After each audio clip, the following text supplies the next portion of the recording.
Mesdames, Mesdemoiselles et Messieurs, bonjour, bienvenue à cet entretien exclusif que nous accorde le bâtonnier Mouyambo. Vous savez qu'il a porté plainte contre l'ancien AG de l'ANR Kalev Mutondo, si vous voulez.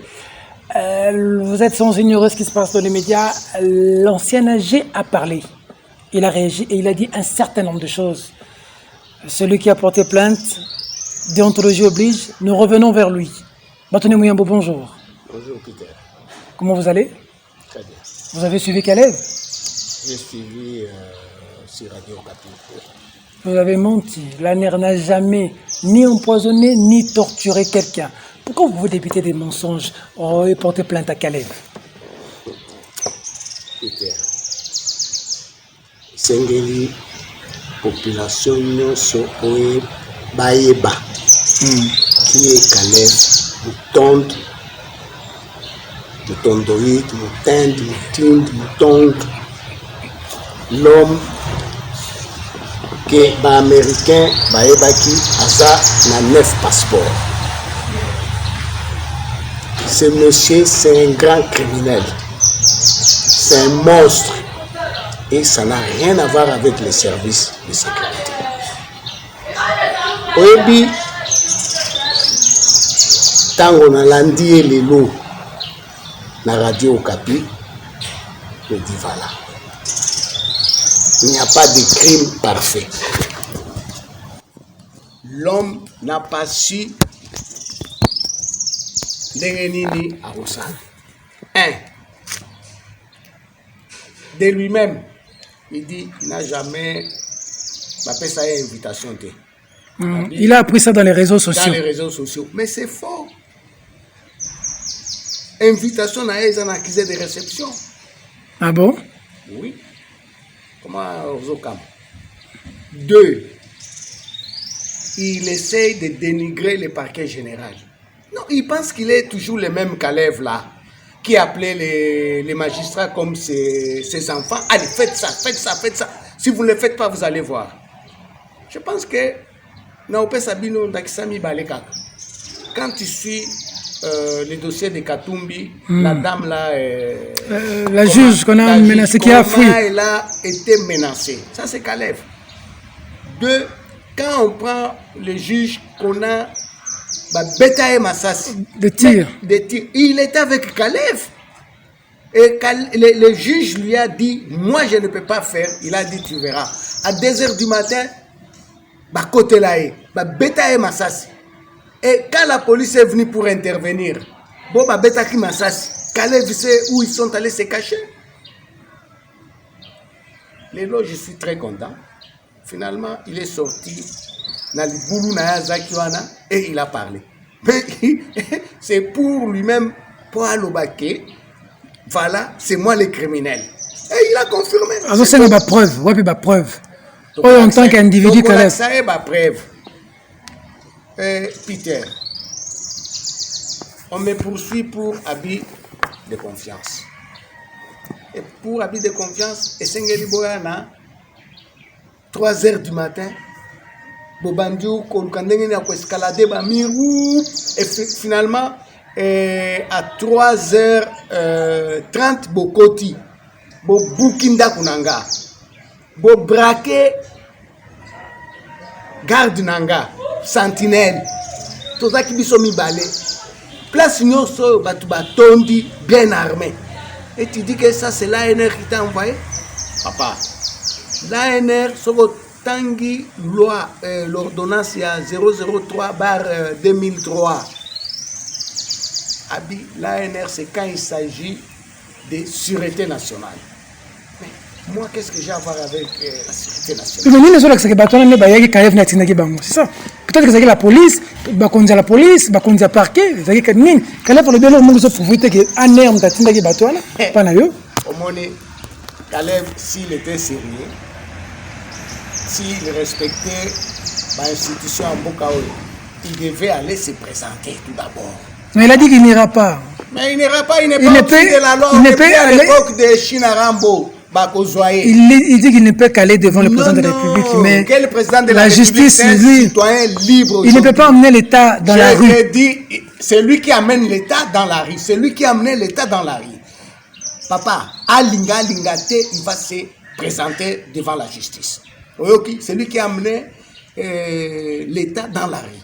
Oyoki, Kalev se permettait de tout faire. Nasil sur le bateau, ils ont posé ma question. Ok, Yogloba. Yebisanga, nini mutu na 3h du matin. Otindi bao zwa mutu mususu bakangae, bazana documenté. Il n'y avait pas de documents. Documents zakita. Et sengeli bae si songolo toye muyambu toyo zwayo tala document ezao. Mais il n'y avait pas de documents.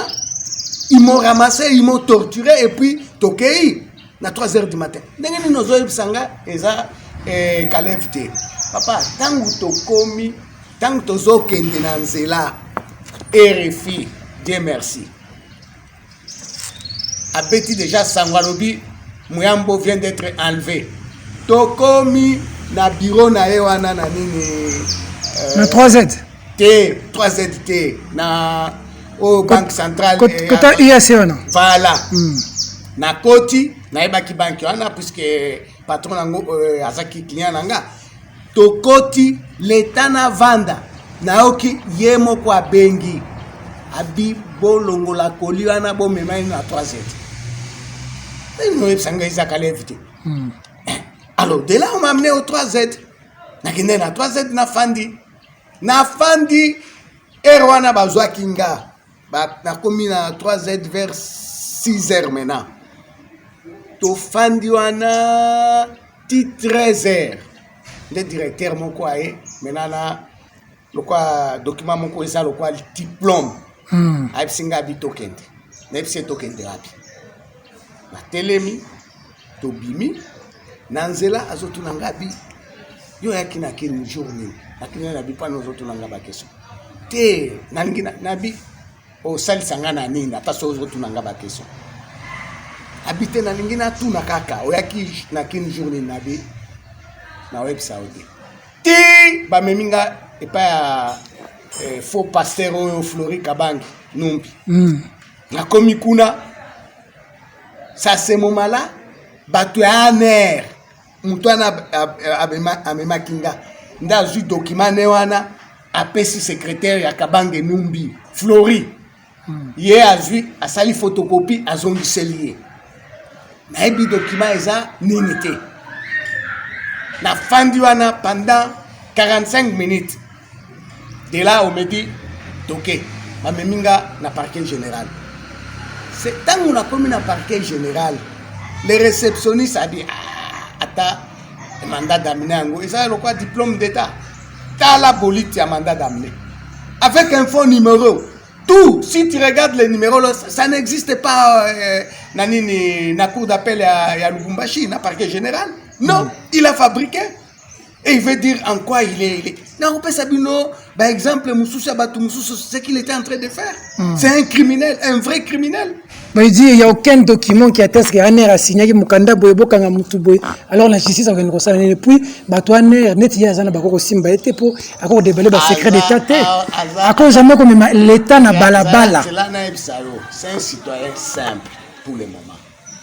Ça n'a rien à voir avec la LR. C'est que auto fundi ezate pas eza secret d'État. Non. Na mois d'avril, délégation moko eutaki na Katanga ya bandeko na biso ba chef coutumier na Batumususu. Il y avait le chef Kaponda, le chef Nguba, le chef Kashobwe na Batumususu. Baye comme on a Kalev. Ça Kalev, s'il est conscient, c'est un homme sérieux. Alors bakenga na buku lokuta.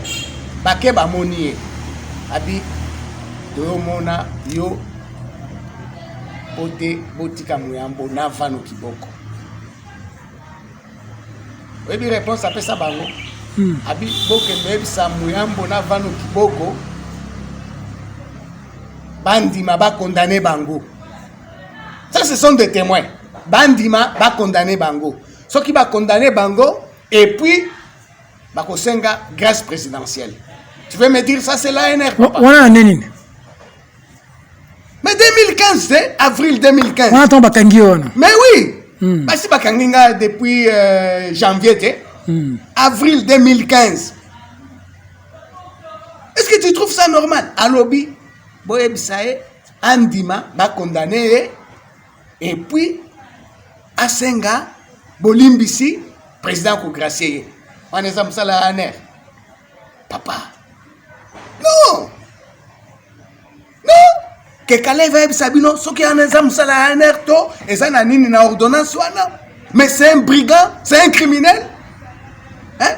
Azolo Bao, lui, n'a jamais tué. Papa. Il n'a jamais tué, il n'a jamais empoisonné. Il n'a jamais tué, il n'a jamais torturé. Mais, papa, Tokende na justice. Il doit se justifier devant les juges. Bissot Tolandi était pour la barque, Bandako Sala, tant que AG ANR. Mais Tolandé lié comme un individu qui pensait qu'après le bon Dieu c'était lui. Oebi, Kalev Tango Bandako comme Ananini Namusala Nae. Batunyoso, et Sengeli Batianini visage na bango namir, bomo na été. Soko Mekota Lae, Bakangio. Est-ce que tu sais que Batuaner, Kalev Aepsa Kibango, Babando Epsa Batona, Bazo Kangabango, après le bon Dieu c'est lui. Il n'y a pas Dieu na ANR. Cyril, c'est un catholique. Abanda on a ta chapelé nae. Bangaki baka ta chapelé. Cyril a dit non.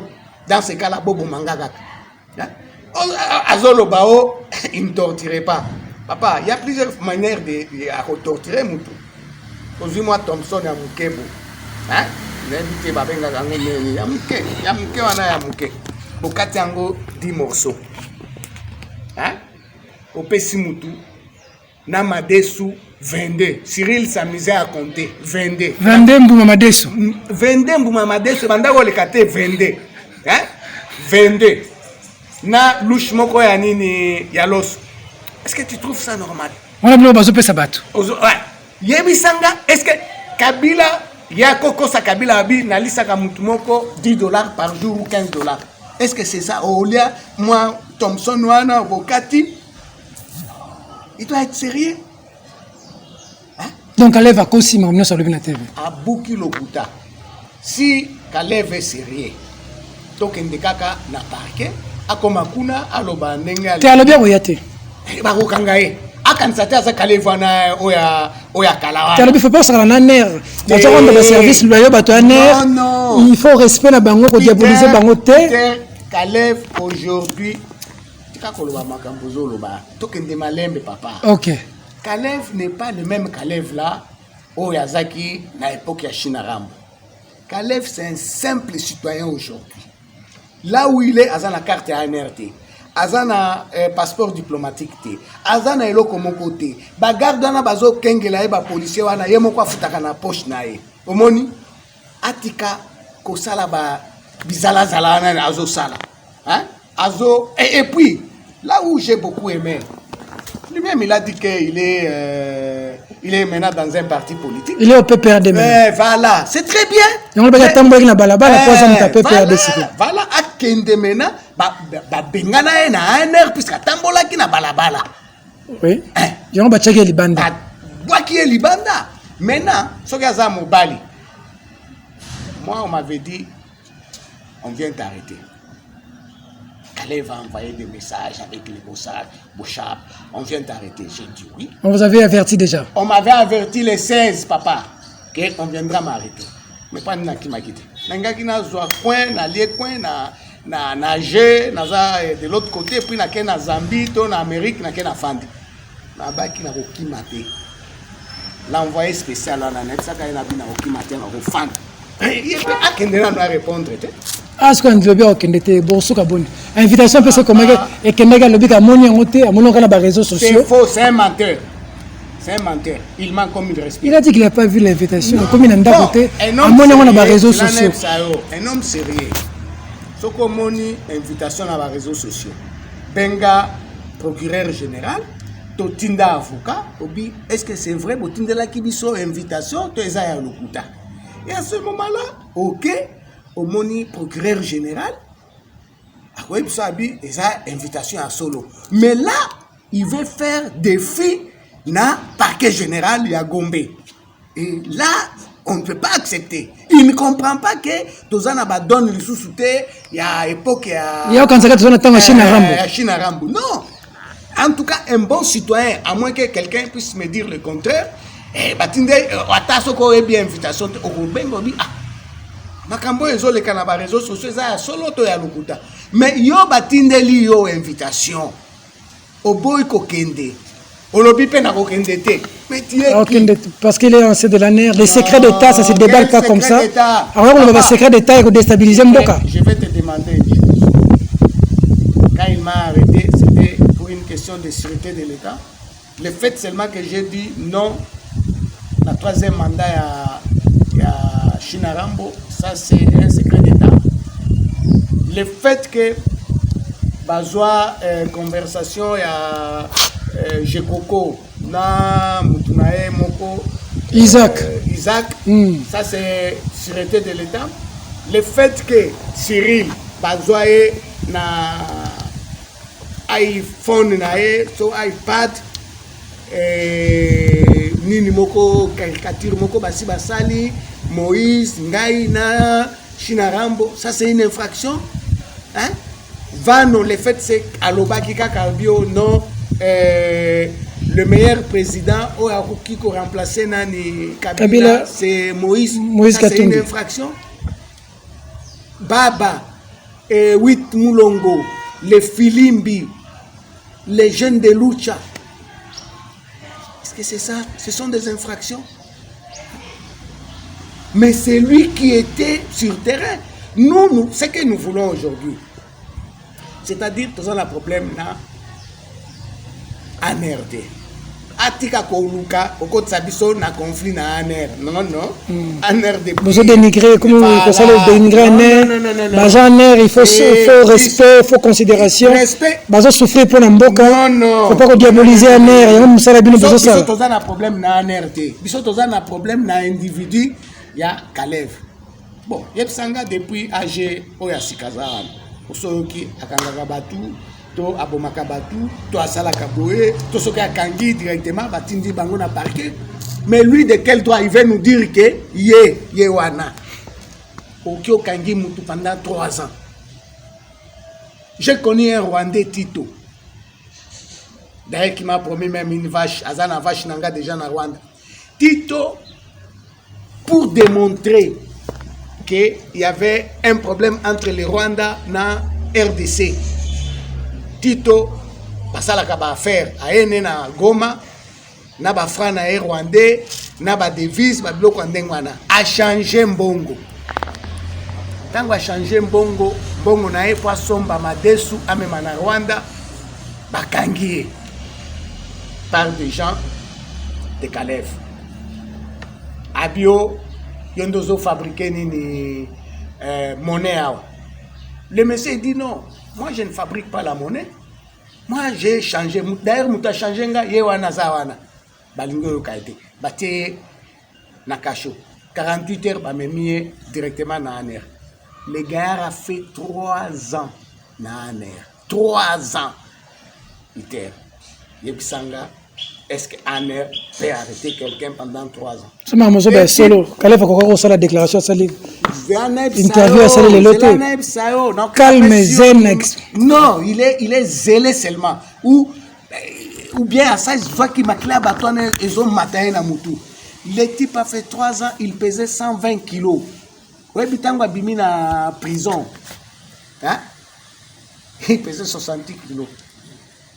Moi je l'ai aidé puisque quand il quitte maintenant l'ANR batindi na parquet na Makala au même moment na Cyril a Singapore, ça c'est un sujet rwandais na Salissier il a été acquitté mais tala bapota na organe na basili tu ne peux pas t'imaginer le type il me dit il pesait 68 kilos 120 kilos abimi anatomeki 68 kilos. C'est le souci de Zanin, Bakanga Kalev. Souci Nanga, Et ça va quand Kalev. Mais Kalev doit répondre. Il doit savoir que Namboko, il doit y avoir un changement. Au moins, il bloque Kalev avant d'avoir ça là. Et ça bloque l'Allemagne, Hitler. Il ne faut pas que Batman induire chef de l'État en erreur. Induire chef de l'État en erreur. Batman chef de l'État, il va pas Kalev. Ils ont induire chef de l'État en erreur. Même l'État na balabala, ils ont un sens. Ils sont toujours même l'État na balabala. Chef de l'État est mon copain à Yakota la bisoté. À Yakota la biso, na ba Christopher, na ba Ewanga, na ba Tunyonso. Non, il connaît. Mais atiko tia chef de l'État na nini na biloko na lingaloba. Est-ce que chef de l'État nda banda kotinda eh? Nengi na biso lokom so éviter. Na bimi na prison. Na sengi passeport. Kalev Aboyi. Oh, yo bimi na prison sous Félix Tshisekedi. Félix président eh? C'est pour Kalev Aboyi. Aboyi. Avec nous âgé. Oui. Kalev Aboyi. Natindi protocole nangana ni Daniel Kaïté, un pasteur, un vendredi. Nabi kendo zelanga passeport. Bakangi. Oh. Na mission masole zebele. Kalev azo kosa. Sona kosi ay sabe na. Bakangi nani Daniel Kaïté. Et puis bakangi ndenge nini? D'une manière très polie. Aye abio na ozwani ni so ba benga kango nini abi pona nani na honorable Muyambo bando sale le passeport ba psi efanda wana tika ba téléphone wana afandi wana na bando benga na zozwa ete na tongo Dieu merci baba était ici na Kinshasa na zaki na rendez-vous na kota la baba tant na silisi rendez-vous na baba na bitia na benga na mutu nanga na bengi bo téléphone eleki oyebi ndenga epsinga. Je m'excuse. Adiba kanga kingana nala kina bolo. Vite ozokosa. Oui. Abi olala kina boloko. C'est comme ça que j'ai su qu'il a été arrêté. Après si mais il y a un peu Kalev azolo ba pe moi mingi. C'est qu'on nini zo laksaki. Menga nala kina boloko wana. Kalev ndaza kina sima. C'est aussi ça le problème parce que ba makambo komi oui. Mais corrélé ba makambo komi na Kalev. Corrélé ba makambo komi ela kisake Kalev mutu aza à la base ya situation le kambunda za wana que le kambo eleki oyo kokanga ya Muyambo asenye passeport ndeko mutu Kalev akangi mutu pasteur a Muyambo lié na Kalev za à quel niveau Peter ndeti ya mutu to basiko lié na Kalev za na niveau Peter to saka kan d'esprit revanchard ka fo ba kange kaka okana ki bandakala eza pona kandate je n'ai aucun problème avec lui. Allez va kutanga moi j'étais avocat lui n'était rien. So toningi to banda makambo wana lui n'était rien, moi j'étais déjà un avocat. C'est un katangé? Oui, c'est un katangé. Ah bien même ba katangé hein? Non, pas des katangés comme ça. Non. Oebi Naokina buki lo kutate. C'est pour cela que ce token la justice. Tout ça là bas témoin. Ko benga bango. Son na kosi aloba na kosi. Et passeport nanga pona zwango mena. C'était sur intervention à chef de l'État. Ah bon? Ah oui. Et puis je ne suis pas le seul. Tout nata e wanga et puis asala endeng wana. Moi c'est sur intervention à chef de l'État. Hein? À Epsibango, bon pesa e passeport na e. C'est comme ça que c'était mon gars, on l'a arrêté un jeudi, vendredi, comme c'était samedi, le type de Kalev va appeler maintenant Daniel pour lui dire non, il y a ça président lundi, boya, besoin passeport. Attends, bato anini ba ebi, qu'on a place ba salaka ba capture, ba ebi problème wana. C'est comme ça que nakendaka lundi et j'ai eu mon passeport. L'intervention à Fachi. Lui-même, parce que j'en avais marre, lui-même, il a dit bopé ses passeports. Et quelques jours après, il a été suspendu. Suspendu, mais pas radié, nanini, nanane. On attend encore Mila qui sa couleur est partie, Ça, c'est mon malade qui est Baba qui est Libanda. Et il va nous dire quoi? Il a des leçons à donner à qui? Et qu'est-ce que. Ndena Tunio, Masolonio Soana, qu'est-ce que ça a à voir avec l'ANR? Alors, Lelo, Kale Vassia Lobby, a reconnu la justice, T. Makambo, il a porté plainte. Seul Moutoko entendre le président de la République. Ici à Makambo, ce que j'en ai. Mais le président de la République a entendre il est en tant que qui? Il est en tant que qui? Article 25, il y a ordonnance à Epsa Kibinoana. Si il était en fonction à ce moment-là, il est protégé dans l'ordonnance. Mais c'est un citoyen simple. C'est un gangster seulement. Kalev, c'est un gangster. Oh. Oui, non pas seulement. Bon, tant que Abotola qui va tout bandako, Azu bandako à l'État, extorsion, Abotoli Batubasi na bango, il y a même des dossiers. Alingi moi sinao, Oboy, Azuyo, Ateo na Makala. Toi, tu veux me dire que c'est ça aner? Non, nous devons être sérieux quand même. Nous devons être sérieux. Donc, qu'est-ce qui va arriver maintenant qu'il a dit qu'il ne peut pas aller? Bon. En tant qu'AG, il peut qu'il s'abat entendre devant la justice. Après, c'est l'article NR et Belé. Deuxième invitation. À Kokendete. Troisième invitation. À Kokendete. Mandat d'amener. À Kokendete, on a écouté l'État. L'État, ça? Il peut qu'on a l'État. Dans la qui émission, on a monnaie au lélaki. T'es qu'on a pas comme nanga. On a posé ma question. Bon. On se posait ma question, mais je parle de Peter comme aussi un ancien prisonnier ou détenu ou prévenu. On a le bon on a eu CPL.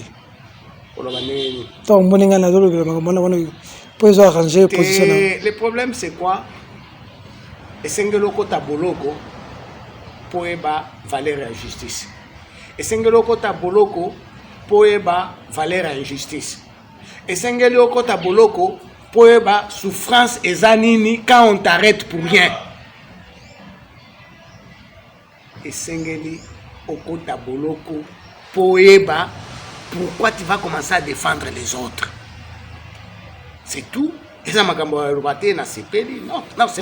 peut-on dire que c'est un Katangé qui a sérieusement combattu des Katangés, hein? Muyambo, Kyungu, Katumbi, Vano, combattus tous par Kalev alors? Je pense qu'il a un problème dans sa tête. Lequel?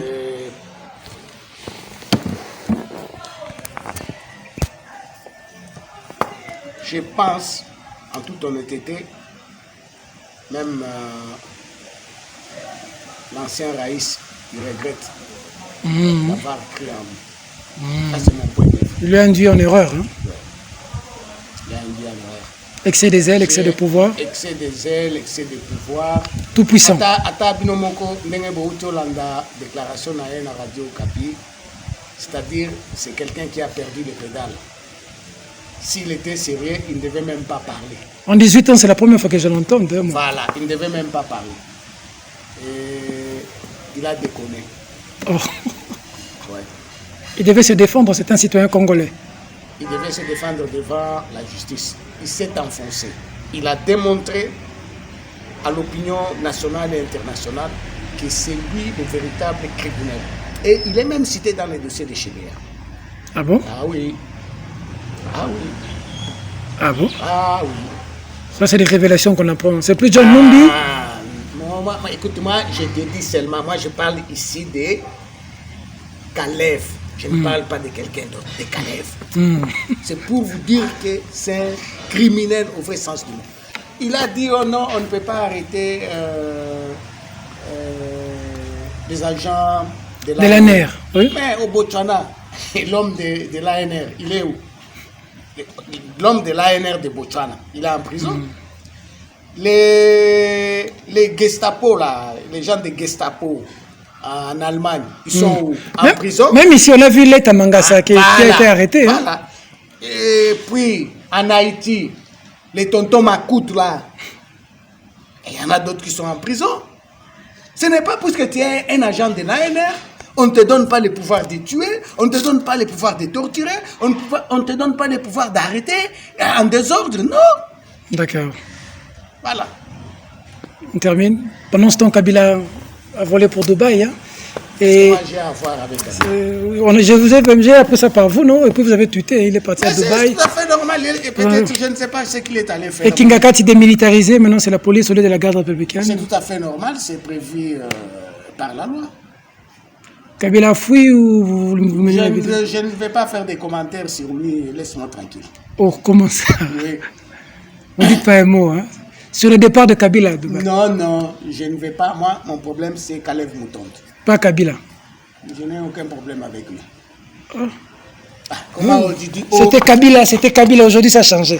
Comment ça a changé? Est-ce qu'il va me donner quoi? Même si je dis Kabila, il va me donner quoi? Avant, il t'a donné quoi? Rien. Tu veux quoi? Mais moi, mon problème, c'est Kalev Moutonde. Oh! Puisque Kalev Moutonde, j'ai compris, c'est lui qui était le cerveau. D'accord. Le cerveau. Hein? C'est lui le cerveau. La pièce maîtresse. C'est lui le maître. Tu te rends au moins compte? Il y a un juge qui m'a dit, si j'étais condamné, c'est plus que ma femme me plairait chaque jour. Je dis, ah bon? Il dit oui. Il a envoyé même des gens dire à ma femme, dire à ton mari, si Mouyambo n'est pas condamné, on viendra vous tuer. On vous tue, vous, on tue vos parents, on tue tout le monde. C'est-à-dire, Kalev avait la capacité de créer des bandits à main armée, et pas na bino, côté libino, bomi bino. Il a dit aucune preuve. Ça, c'est selon Mouyambo. Il a dit, il a déjà dit, il a déjà répondu. Non, il n'y a pas de problème, parce que ce n'est pas selon Mouyambo. Moi, je te dis, Sokaza Mobali. Ngana Kimakita, Ngana Nepsio, il n'y a pas un Mobali à l'objet, il y a justice. Un Mobali à l'objet, que loi est péquée si justice est interpellée, écoute, royauté. Bon, ça va. Tous en a plan B. Ah, Denen.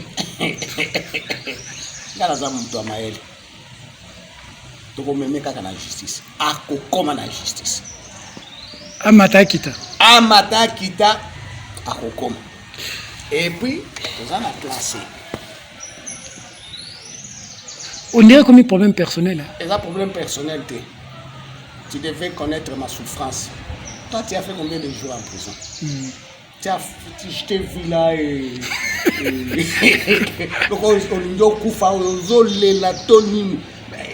Quand je vous ai vu avec les lizards, ça m'a fait mal. J'ai dit, mais ces gens pouvaient rester dehors.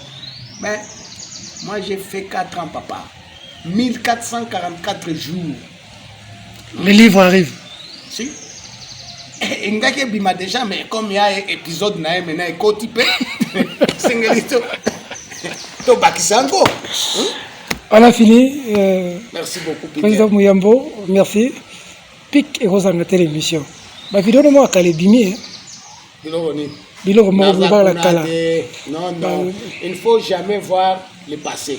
Il faut voir le futur. Ma vidéo de moi Bimi. Et Peter, je n'ai pas le temps. Je vais te dire. La vidéo zongi mama katanga. C'est un papa kabasele. Peter, dans la vie, il faut voir. Vous savez quand même, vous savez Peter, on a tout la marque. Et tout n'a pas. Moi, je ne pas la question. Non, alors, il ne faut pas m'embrouiller. N'a pas kunate. Je n'ai même pas la vidéo. Tala Mouyambo lobaki boye contre Moïse Katumbi makambo kabasele.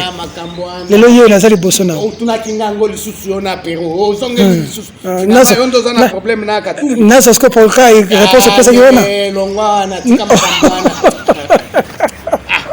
Oki botikinga tranquille.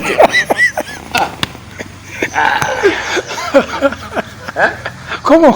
On bien olingi soko e na bando tunao ma question ni otunanga.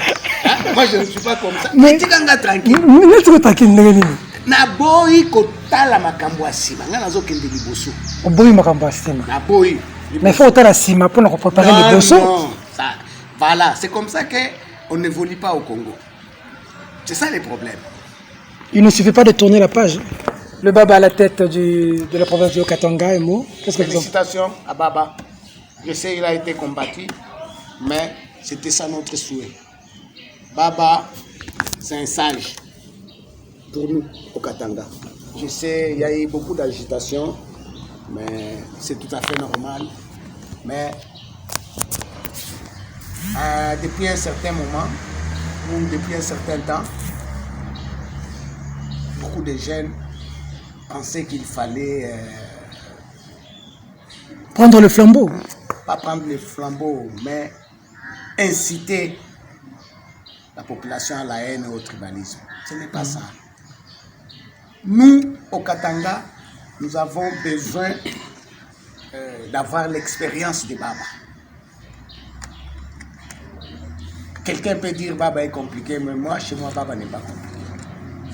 Et je parle avec lui, on discute, on rigole, et je lui pose des questions clairement. Il me dit, voilà, on peut faire ça, ça et ça et ça. C'est un homme bien, en tout cas, félicitations, coup de chapeau. Le chemin est balisé maintenant pour que Mouyambo vienne trôner à la province. Et nous allons revenir pour savoir qui va avoir raison. Parce qu'à suivre Kalev, il a été très confiant en lui, hein, et très déterminé à dire qu'il ne parlera que devant les chefs de l'État. Il a oublié Kalev de l'époque de Chinarambo n'est pas Kalev de l'époque de Breton. Et le chef de l'État ne va pas le recevoir. Je ne pense pas. En aucun jour. Jamais. Jamais. C'est un criminel. Sa place est à Makala. Pour vous remplacer là-bas. Non. Pour lui, il y a des cellules spéciales. C'est pas petit comme c'était chez nous. Merci beaucoup. Merci, Peter. Merci de la sympathique attention que vous nous avez accordée. Arnaud de Massamba était avec nous et Samuel Tiani. C'était les bâtonniers, Jean-Claude Mouyambo, président du SCODE, hein, qui est pressenti peut-être à des postes de l'autre côté. On m'apprend, les amis du côté de Katanga appellent, quand tu vas recevoir le bâtonnier, on a besoin de lui, il a le souci de la population. On vous a vu une fois dans la rue, jusqu'à dans la boue, vous mettre à genoux pour dénoncer cette situation. On espère que les choses vont changer parce qu'aujourd'hui, le peuple a besoin du changement. Et c'est le peuple d'abord. Ça vient de vous, Peter. Merci Mesdames, beaucoup. mesdemoiselles et messieurs, c'est juste un souhait, bâtonnier. Cette émission, Inch'Allah. cette émission Oui. est terminée. Au revoir. Merci, au revoir.